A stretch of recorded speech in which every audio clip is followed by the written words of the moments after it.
I'm going to try something a little new here. I'm going to use some visual aids to talk about music theory, because it's really easy to go down that rabbit hole of theory. You know that it's something you've been told you need to learn about.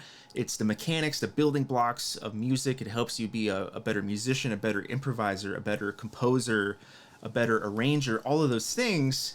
But on the other side, it's very easy to fall down a rabbit hole and get confused and start thinking that there's rules and certain things you can or can't do, and it becomes very dogmatic and ultimately puts a wrench in the creative process. There's two things that I want to say about theory before I actually go on. Theory is descriptive rather than prescriptive, meaning it is describing what is commonly found in a given musical context. That context could be historical, from a certain period, be it classical, romantic, baroque, etc.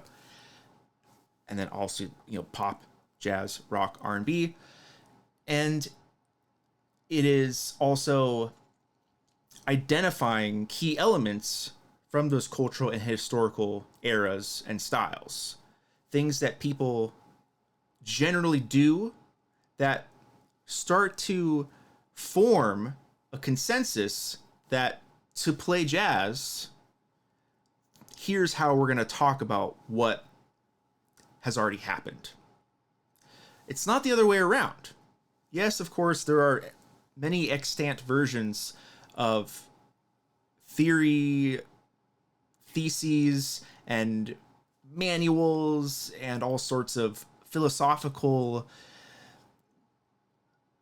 polemics about theory, and that can inform how someone creates music. You write the theory out and then you try it. But by and large, music theory should be used as a way to describe things that we're hearing. As simple as that.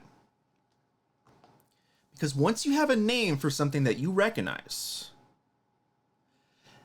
say, oh, that's a really cool chord that X, Y, and Z person used. Oh, now I know the name of that chord. I know how to spell it. I know how to play it in any key, and I know why it's cool. Now you can take that and own it, have agency over it. It is yours to use, because music isn't anyone.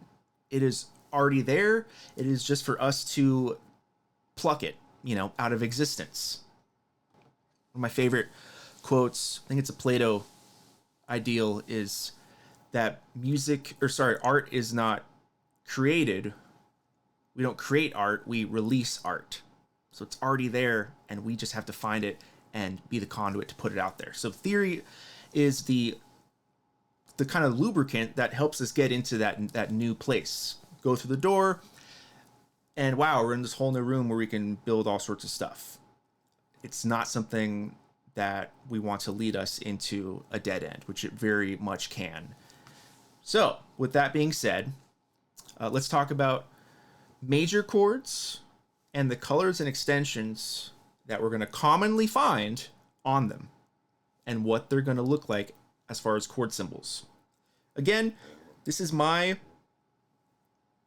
take on this as a professional guitarist, musician, educator, etc. This is what I use when I'm writing music, and this is what I generally tend to see and hear. So, yeah, there's going to be pushback because there's music theories. It's not just one, it is many. Here we go. So, our major chord. Great, lost sound. Back in action. So, major triad, C, E, G. This shouldn't be groundbreaking. If you don't know constructions of triads, kind of get hip to that, but basically we're building chords in Western harmony by stacking thirds on top of each other. This is what we call tertian harmony, or some people call tertian harmony. All that means is thirds are building blocks for pretty much everything. So C to E is a third, and E to G is another third. Specifically, a major third goes to a minor third. We're going to take our batch of notes from the C major scale. C, D, E, F, G, A, B. Whoops, see, I can't talk and do this at the same time. C, D, E, F, G, A, B. All of these correspond to a number.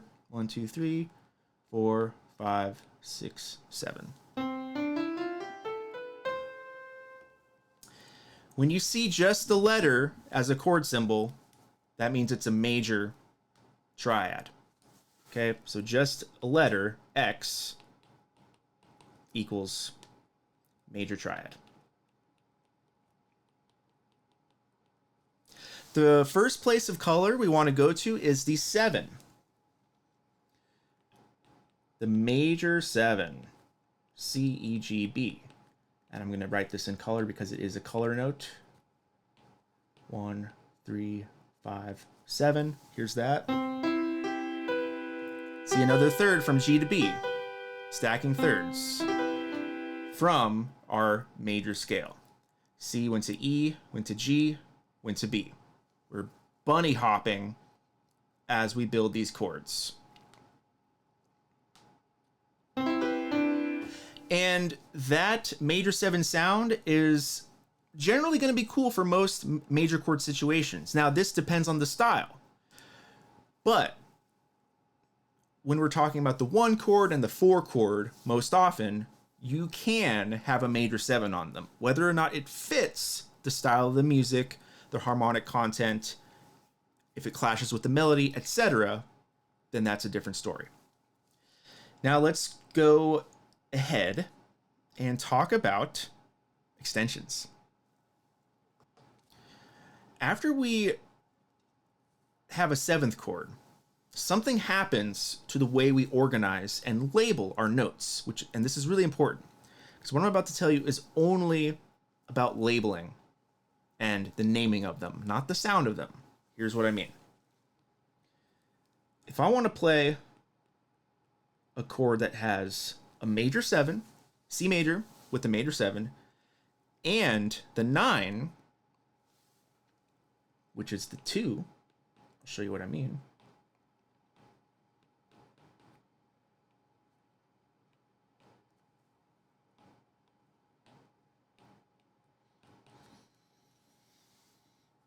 Let me go back. What I mean is, if you want to add the next third above the 7th, the next one in the key is D, because remember, we're bunny hopping. So, somehow didn't, okay. Bunny hopping, so B would go to D in the sequence, which is 2. Oops. But that actually is something we can't use. We can't use a 2 in this scenario because it gets too confusing. So we can't label the D as a 2 anymore. So what's it going to be? Well, if we kept going with our numbers, we would have 8, 2 turns into 9. Okay?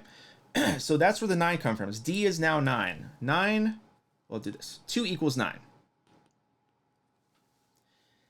All this helps us do is name it. It actually doesn't describe what you think it describes, because most people think of this very linearly, where it's, oh, these extensions are on top. They're always on top, meaning they're higher than these other notes. Not true. I could do this. I have the 7, 1, 9, 3, 5. That's still a C major 9, regardless of where the B and the D are located. I could do this. Something like that. The D is way down here. It's still a 9 because there's a 7 in the chord. Thus, we can't use those lower numbers anymore. The 2 turns into 9. It is a way of describing that that is an extension existing above the 7, but not in aural existence, but more in the theoretical naming of it, the classification of it, and also the hierarchy of the notes when we're spelling it. So that's that C major 9. Also these are all sounds that are going to be stable on top of our major triad. Starts to add more color, and maybe some people say dissonance, maybe you don't want that, but generally this is accepted as a stable sound for C major or any major chord.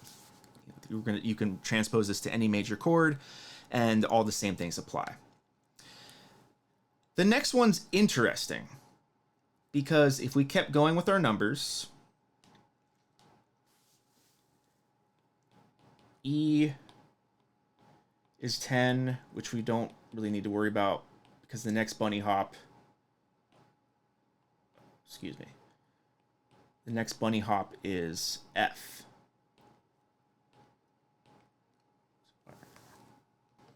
The next bunny hop is F. D to F. F is the 4, right, in the key of C. 1. F is the 4. 1, 2, 3, 4. But because we are talking about a 7th chord, 4 turns into an 11. Again, my handwriting is horrible. C major 9 with an 11. Now, check this out. This is what it's going to look like and sound like. C, E, G, 1, 3, 5. And we're stacking thirds. So we got a B, D, F. 7, 9, 11. The problem with this sound as a stable sound is this. That F really starts to rub us because there's a dissonance between E and F, the 3rd and 11, which is the 4th. And while there are instances where we can certainly have the 3 and the 4 and the major 7, that's more of an outlier, and our stable major extension color is sharp 11. So now we change it entirely. We change it to an F sharp. Now we have C major 9 sharp 11. And again, I can put that sharp 11 in the middle of the voicing. Doesn't matter. It's still a sharp 11 because of the way we are spelling it since there's a 7. Because it doesn't matter where it is. We're talking about this from the theoretical visual standpoint, not aural. Now this is another color, the 3rd color. So the more color you add, the less likely you're able to use it in many scenarios. It's still cool on the 1 and the 4 chord or any major chord technically, but it is not always going to fit. That is dependent entirely on the rest of the harmony, the style, the melody, and instrumentation. There's so many considerations on when that sharp 11 can and will be used. This sharp 11 is also naturally occurring in the overtone series. Long story short, every single note has a fundamental pitch and then harmonics and overtones that are above it and below it. And I can actually do it on guitar with the harmonics. The sharp 11 is technically part of that series. So once I get higher and higher, that sharp 11 is part of our overtone series. Thus, it's generally custom to think of a sharp 11 as being totally stable on a major chord. Okay, our last one for now is the 13. Because remember, we are jumping, thirds, C major, 13. And this is where we have everything. We're going to have all 7 notes, including our fundamental triad, C, E, G, and then 4 color notes, B, D, F sharp. A is our, I need to do this. I need to tell you that 11 equals 4. Other way around.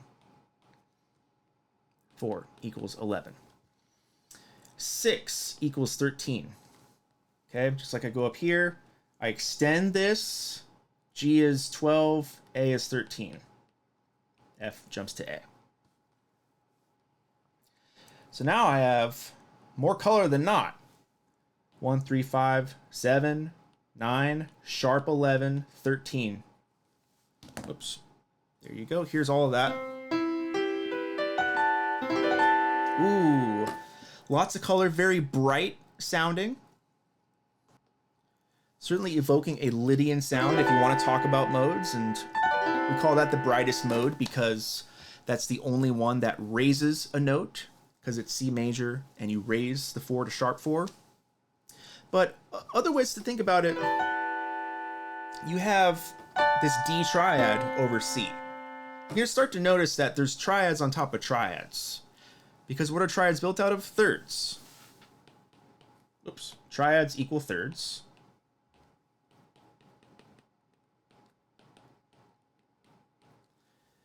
Seventh chords equals triads. Dig this. C, E, G is a triad. Oh my God. E, G, B is a triad. E minor.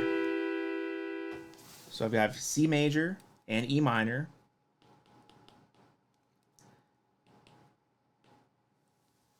GBD. GBD is G major. So right now we've got a C major triad, E minor triad, G major triad. We're going to keep going. Do this in colors. We have our F sharp, B, D, F sharp. What is that? B minor. Whoa.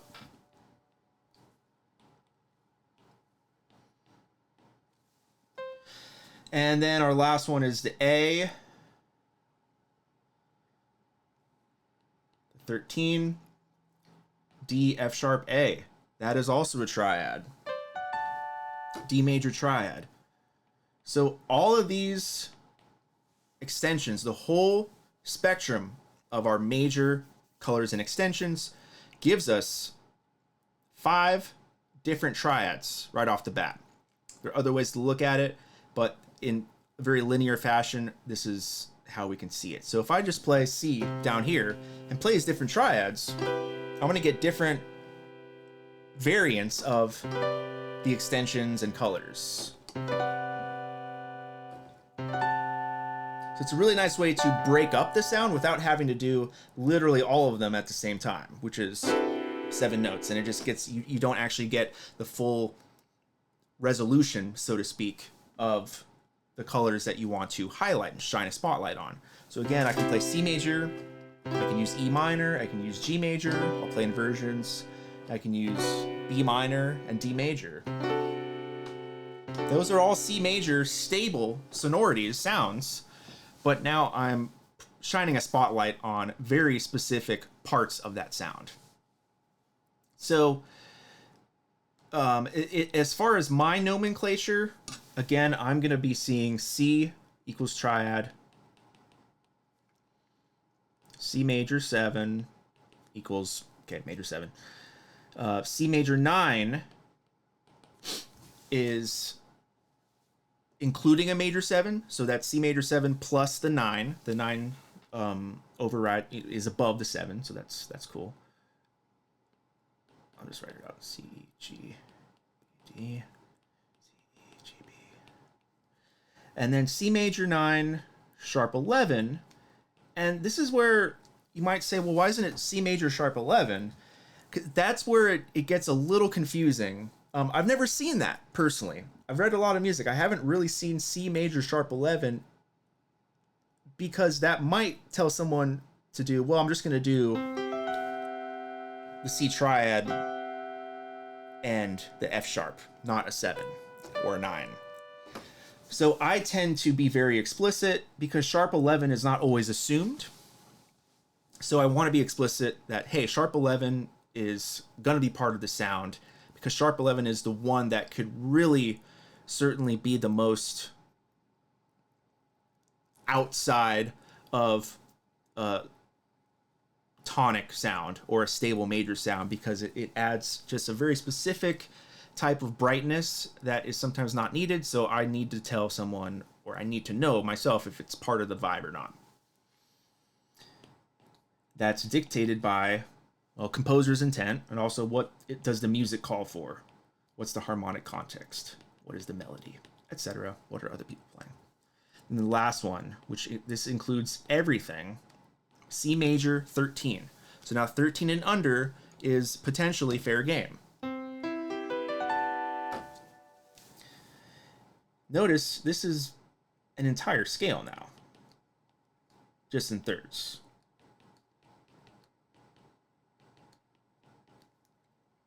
This is a G major scale. But I'm not going to worry about that. Just consider that our harmonies, when we're building them up,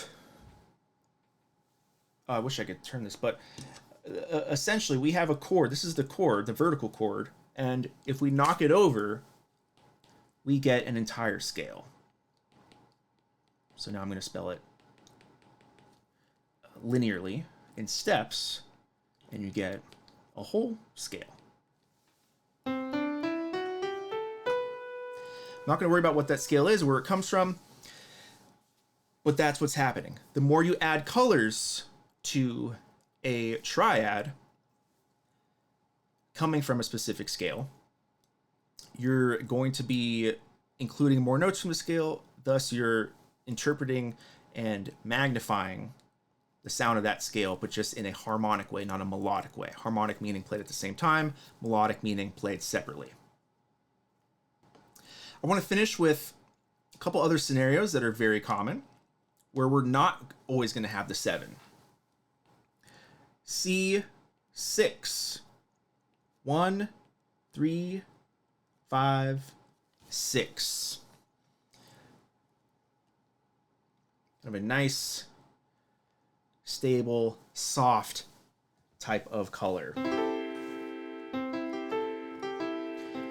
And it's 6, not 13, because there's no 7. Thus, we don't need to override the lower numbers and punt it up to 13. So C6 means major triad with a major 6 above. 1, 3, 5, 6. Oh, sure, spelled out. C, E, G, A. C6, 9 is exactly what it says. 1, 3, 5, 6, 9. No 7 dictated in this. And that's actually the point. You don't want the 7. Because oftentimes, a song might end or have a melody that is the root. What am I doing? And in that case, you don't want to use the 7, because if I go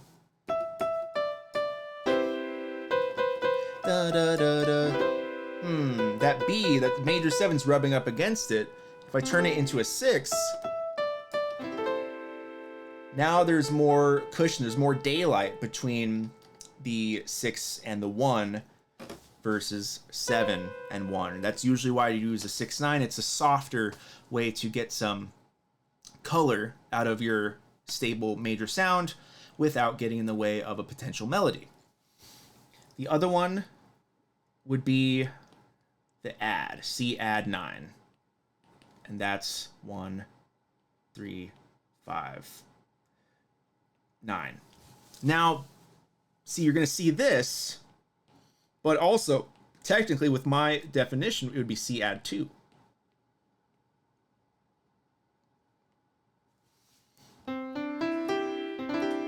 Because there's no 7. But in the wild, C add 9, I'm pretty much going to know that it's going to be C, E, G plus a D. And I have to feel out whether the 7, the 6, or the sharp 11 are going to be part of the vibe. Because this doesn't for sure tell us you can't ever use those, but it gives you a sense of what exactly the sound is, and then you have to feel out the other notes that may or may not assist in articulating the music. C add 9, C add 2. Adding means you have your C major triad, adding whatever the number is. And then you're also going to see C sus. All sus means is you're replacing the 3 with the 4. 1, 4, 5. You might see C sus or C sus 4, but sus on its own, that assumes it's the 4, because it's the most common suspension. And it replaces 3, not in addition. The other one is C sus2, which suspends it below the 3rd. So 1, 2, 5. C sus2. That would need to be dictated because that's less common. C, D, G. So I think I'm going to end it here. Sorry to ramble and my handwriting's horrible, but I really want to highlight how the overwhelming consensus around stable major chords and their colors or extensions are what I laid out. You're going to have 7, 9, sharp 11, and 13. That's it. Of course, there are other scenarios. Sharp 5, sharp 9, blah, blah, blah. I'm not going to talk about those because those come from more... They come from different parent scales. That's all I'll say. They come from a different parent scale, meaning it's not coming from the major scale. It's coming from harmonic minor or harmonic major, etc. So these are all the sounds that you're going to find naturally occurring in a major scale tonality over any major chord. So it is up to you now to figure out what are the sounds that you like. Have you heard them? How do you find them? How do you see them? How do you play them? Once you get a handle on, oh, that sharp 11 sound. I mean, for me, hearing a sharp 11, I just know immediately. It's like, it's not even a thought. And it's so ingrained because not only do I know the theory and I've played it a million times, but I've heard it a million times and I've connected it. Oh, that chord, you know, on the 3rd measure, that's sharp 11 chord. And it's such a strong visual or aural musical memory for me because the music is something I like, that you make that connection. Once you make the connection, you name it, you can own it and have agency over it. So we are always connecting our ears with our hands, playing with our kind of mind, the seeing and the writing and the theory of it. So hope this helped a little bit. Open to any comments on this format and have fun. Happy hunting of sounds.